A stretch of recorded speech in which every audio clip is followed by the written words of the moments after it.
Es esmu Inese Zandere, un lūk, ar to es arī nodarbojos. Es rakstu dzejojus, prózu, un rediģēju, un izdodu citus rakstītas grāmatas. Un ornitoloģijas biedrībā es pat īsti vairs neatceros, cik gadus es esmu, jo tas ir tik ilgi, ka jau tas skaits ir nojutis. Un mēs atrodamies bērnu grāmatu izdevniecībā Liels un Mazs. Tas ir uzņēmums, kurš daļai pieder arī man, un kurā es strādāju jau 20 gadus.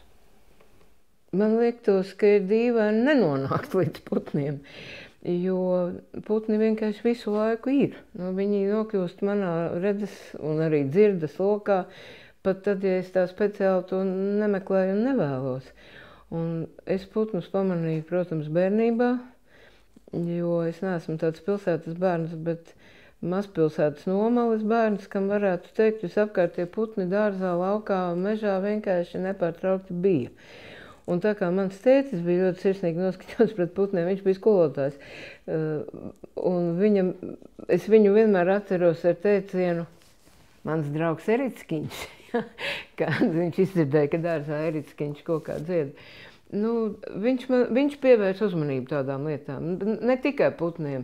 Pateicoties viņam, es arī pazīstu sēnes un arī vienu otru augu, jo mēs abi kopā mūsu dzīves un arī zīves, jo mūsu dzīves labākā daļa ar tēti kopā vadītā bija tieši ārā, mežā vai Makšķerējot ezerā, viņš man ņēma līdzi un tam līdzīgi. Vienkārši es putnus kaut kādā veidā iemācījos redzēt, uzreiz būt ar viņiem kopā. Tālāk, vēlāk, tādā pieauguša cilvēka dzīvē nonākot, varētu teikt, ka es iemācījos redzēt, dzirdēt, pamanīt ornitologus, jo man iznāca ar daudziem dažādos veidos būt kopā. Pirmām kārtām tie bija, es nezinu, vai toreiz viņus jau varēja saukt par ornitologiem, bet tad, kad man bērnu tēvs Egils Zirnis mācījās biologos, tad es, protams, ar brāļiem Strazdiem sapazinos, jo tur bija cieši saistības, jo viena gada gājuma cilvēki. Un pēc tam vēlāk es sāku draudzēties ar Jānu Baltvilku. Tas bija gan tādēļ, ka mēs bijām kolēģi literatūrā un bērnu literatūrā tieši. Mūsu gaitas bija ļoti cieši saistītas. Mēs preses namā vadījām bezgalīgi daudz kopīga laika, un ne tikai preses namā, bet arī visur kur. Un viņš man iepazīstināja arī ar ģenerāli, ar Lipsbergu.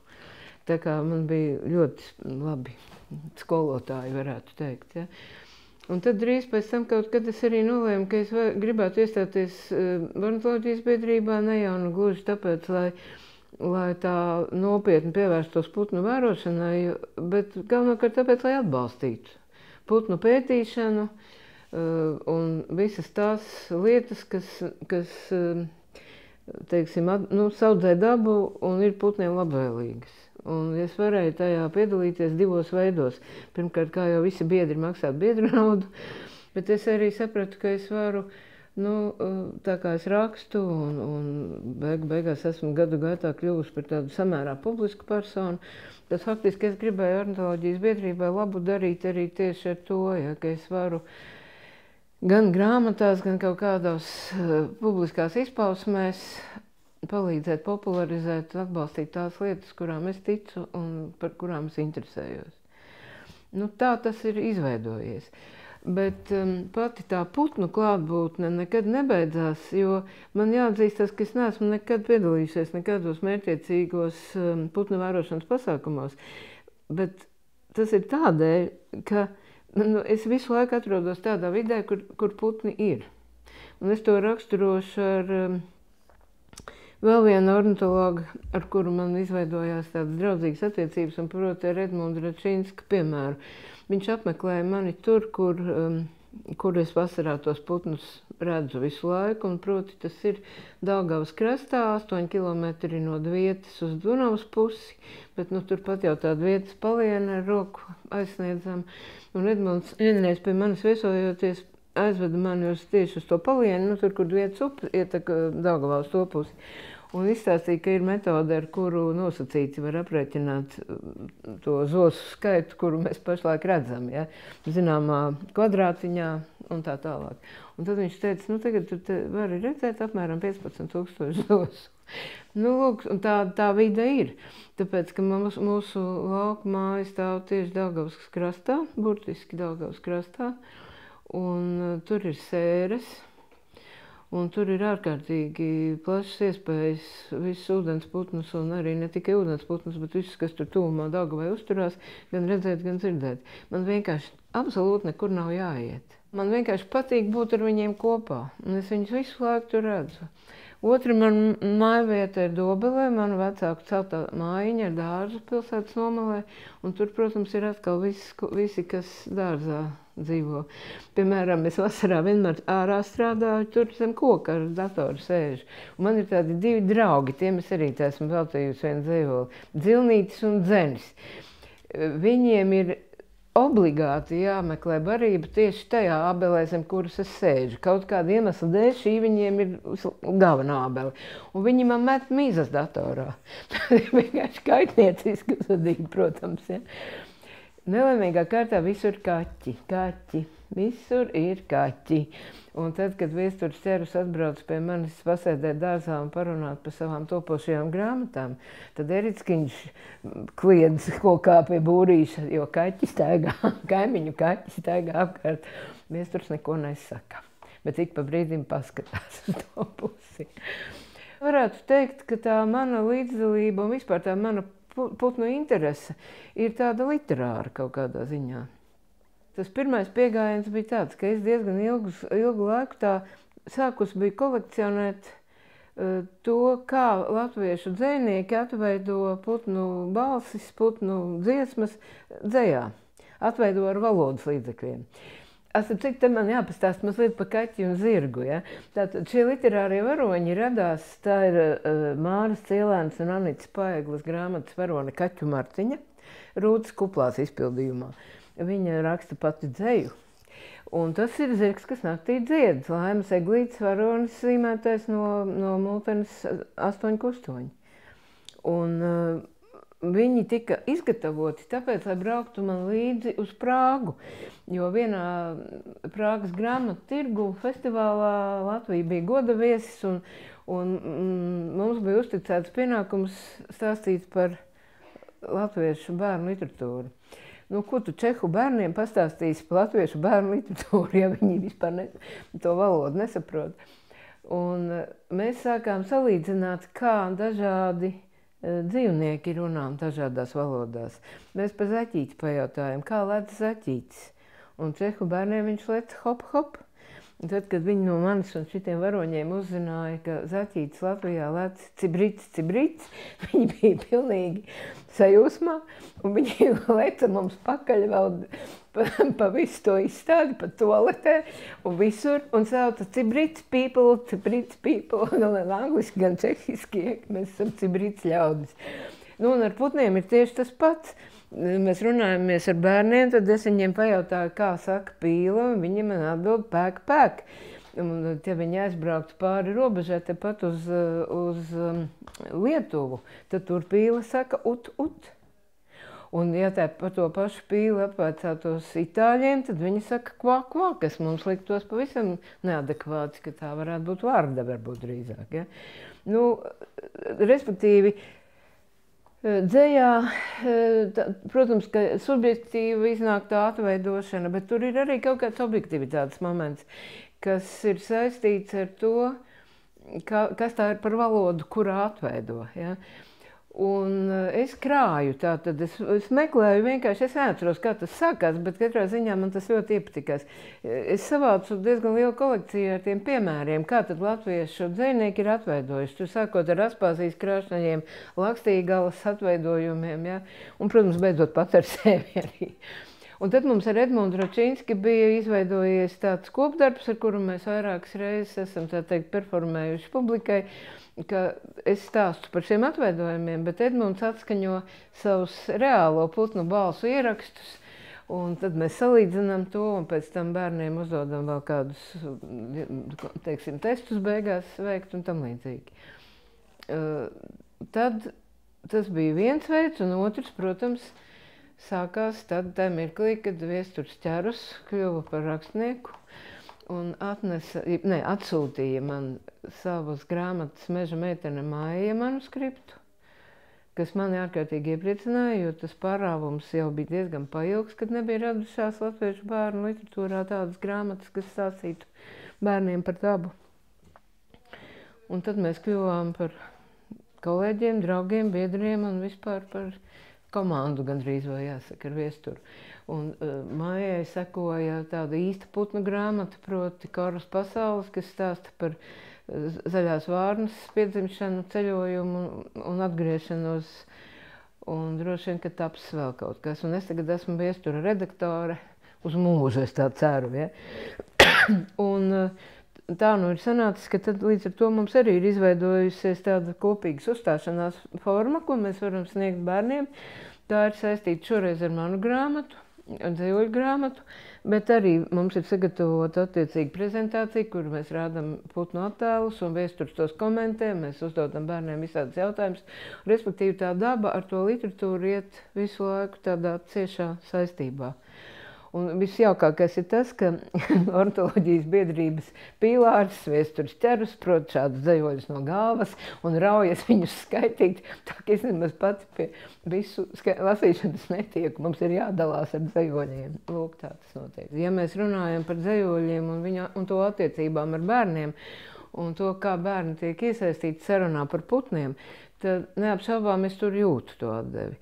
To var sajust kā bērnu interesi, kā to, ka viņi grib pēc tam mums pastāstīt, ko viņi ir redzējuši, kādus putnus viņi pazīst. Vārdu sakot, tā ir tāda dzīva cilvēciska saikne, un no kuras, zinot to, cik ļoti tādi bērnības iespēja nogulsnējas un paliek, es domāju, ka to pozitīvo efektu es tiešām sajūtu, ka tas ir reāls. Bet ir otra puse šai lietai. Putni jau neeksistē tukšā vietā, putni dzīvo dabā. Tas viss ir saistīts savstarpēji. Un tā otra puse, kas ir galvenokārt saistīta ar meža aizstāvību, un kurā es arī esmu iesaistījusies un rakstījusi publiskas vēstules un gājusi piketos, un ne tikai piketos, bet arī, teiksim, uz prezidenta kancelēju un tam līdzīgām vietām. Nevarētu teikt, ka es izjūtu, ka, teiksim, valsts līmenī šī atdeve būtu. Cilvēciski jau jā, neraugoties uz to, ka meža aizstāvība ir tāda lieta, kas tiem darītājiem sagādā ļoti daudz negatīvu emociju, tāpēc, ka viņi tiek apsaukāti un dažādi mēģināti interpretēt kā sautīgi labumu guvēji vai arī kaut kādi pustrakie, kuri domā, ka viņi var uzspiest nesakarīgas lietas pārējiem ārkārtīgi praktiskajiem sabiedrības locekļiem. Ja? Tas vēl būtu tā, jo es arī jūtu, ka ir tikpat daudz dombiedru. Nav tā, ka tikai tā negatīvā attieksme nāk atpakaļ, bet kas attiecas uz, teiksim, zemkopības ministriju, piemēram, ja minēsim šo konkrēto institūciju, es nedomāju, ka tur no šīm mūsu publiskajām cīņām būtu tāda nopietna atdeve nākus atpakaļ. Tas ir visu laiku cīņa ar kaut kādu, es nezinu, sasalušu kaut kādu veidojumu, kurš nav elastīgs un kurš tikai vārdos paziņo, ka jā, ir jāmeklē kompromiss, bet reāli netiecās ļoti to kompromisu meklēt. Bet, kā jau Viesturs man kādreiz brīdināja pirms daudziem gadiem, vai tu tiešām gribi tur iesaistīties, tu zini, ka tas būs, viņš ir tāda nopūta, tu zini, ka tas būs ļoti nepatīkami. Ja? Tā kā vārdu sakot, jā, ja runa ir par bērniem un dzeju, un attieksmi pret dabu, tad tur es jūtu reālu labumu no tā, ko es daru. Savukārt, jā, tajā publiskajā tāpā nopietnējā cīņā par Latvijas dabas vidi, tur var būt netik gluži. Ja? Un ja zemnieki, piemēram, grib protestēt pret pesticīdu aizliegumiem, protams, ka mēs esam pieraduši domāt, ka zemnieks tas jau ir Latvijas kultūras pamats. Viss zemnieks tas ir vienkārši jau, to jau nevar apstrīdēt. Zemnieks tas ir zemnieks. Ja? Nav tā vairs sen. Tā vairs sen nav. Un te tiešām tas kompromiss ir jāmeklē no abām pusēm kaut kāds saprātīgs. Es arī esmu mērenas dabas cilvēks, kam liktos, ka agresivitāte ir apkaunojoša. Un tomēr, kaut kādā mērā man liekas, ka varbūt mēs Latvijā esam pārāk, tādi korekti pret savu uzskatu panākšanā. Varbūt, ka mums arī vajadzētu tomēr kaut kā spilgtāk rīkoties. Es īsti nezinu, kā, ja? Bet, ja mēs paskatāmies uz to, kas notiek visās valstīs, tad tur visur ir kaut kādi ekstrēmāki izpausmes līdzekļi, ja, ar kuriem tiek aizstāvēt savas idejas. Varbūt, ka mēs esam par daudz rāmi, mums gribās tā, lai, un droši vien, ka arī tā tas ir iespējams, respektīvi runājot, iesniedzot dokumentus, ejot visus, teiksim, akceptētos, pieņemamos sabiedrisko attiecību ceļus un tā. Bet tas noteikti iet šausmīgi ilgi. Varbūt, ka mums vajag dažus emocionālus sprādzienus, kas varētu kaut kā pātrināt šo procesu. Pirmkārt, tā klātbūtnes sajūta. Tas, ka tu neesi nekad viens. Tu esi dabā vienmēr kopā ar tiem putniem. Tas ir vienkārši pamats visam, kas man tur patīk. Otra lieta ir tāda, ka man putnošanā, tāpat kā arī vispār dabas vērošanā, ir ļoti svarīgi tas, ka man vienmēr gribas zināt, kas tieši tas ir. Ja? Un ja viņu kaut kā sauc, tad kāpēc viņu tā sauc? Ja? Un par ko viņš vēl liecina, par ko liecina viņa klātbūtne? Ja? Vai, teiksim, viņa klātbūtnes trūkums. Konkrētība un iesaistītība tajā kopējā. Un caur putnošanu, protams, ka to var sajust. Ja? Es vienkārši labprāt gribētu garākas pastaigas veikt pa mežu. Bet pašlaik es tādas ļoti garas nevaru. Un tad paldies Dievam, ka man ir tās vietas kā dārzs un upe, kur man viss atnāk pats. Ja. Vienkārši fiziskais nogurums, tas man krīt uz nerviem. Es gribētu, no sirds gribētu daudz lielākos brikšņos doties iekšā, bet ja es nevaru tās kājas tur izcilāt, tad, diemžēl, rodas ierobežojumi un tie kaitina ļoti. Nē, es nepazīstu visus putnus. Man ir, es esmu izmācījusies vienu reizīti Andra Dekanta putnu vērošanas kursos, atpazīšanas. Ja? Kāpēc es pateicu šo vārdu? Man īstenībā šausmīgi kaitina vārds atpazīt. Jo, manuprāt, ir tā, ka tu vari atpazīt to, ko tu jau pazīsti, ko tu esi iepriekš pazinis. Tagad tu viņu ieraugi un atpazīsti, tas ir tas, ja? Bet šis vārds ir izspiedis normālo vārdu pazīt, un iegūlies tajā gultiņā viens pats un ieplaties un elkoņus šitā. Ja? Un tāpēc es teiktu, ka tie ir putnu pazīšanas kursi, nevis putnu atpazīšanas kursi. Ja? Jo es pirms tam varbūt neesmu to putnu pazinusi. Un problēma ir tāda, ka, lai es varētu labāk tos putnus saprast, arī tos, ko es redzu, man vajadzētu viņus redzēt tuvāk. Man ir pašlaik šoki ar acīm, un tas binoklītis, kāds man ir, tas ir tāds arī pašvaks. Es esmu ceļā uz labākām brillēm un spēcīgākiem rīkiem. Un tad es varēšu, izmantojot putnu noteicējus, kas man, protams, ir plauktā, gan latviski, gan angliski, tad es varēšu izmantot tās zināšanas beidzot kārtīgi. Jā, man ļoti interesē tās skaniskais aspekts, tās putnu balsis. Tur gan es gribētu savas zināšanas padziļināt, jo nedzirdēt to nevar. Saprast nevienmēr izdodas, un man tas ir ļoti svarīgi. Man tā putnu muzikālā puse ļoti patīk. Šajā grāmatiņā ir viens tāds gabals, kas saucās Čunčiņa valodas. Un es pat iesaistīju vienu brīnišķīgu meiteni. Elza Ķirpīte ir maza meitene, 10 vai 11 tagad viņai gadi. Viņa ir latviešu meitene, bet viņa dzīvo Somijā. Un tur ir arī liela niedrāja, un tur ir liela putnu bagātība. Un tā Elza Ķirpīte ir tāda meitene, kura putnus ļoti mīl, par viņiem interesēs. Viņa zina pat sugu latīniskos nosaukumus. Un var sakot, tur ir viss kārtībā ar putniem. Un tad, kad es rakstīju šo dzejoli, man vajadzēja uzzināt, kā čunčiņš saka somiski. Jo čunčiņš mums saka čunčiņ, mēs to ļoti labi dzirdam. Angļiem viņš saka čif čaf. Krieviem viņš saka teņ-teņ, vāciešiem viņš saka cilp-calp, somiem viņš saka tilt-talt, igauņiem viņš saka silk-solk, latīniski viņš saka, kā jau jūs visi zināt, droši vien, filoskopus kolibita. Un lūk, Elza man palīdzēja uzzināt, kā tad čunčiņš runā somiski.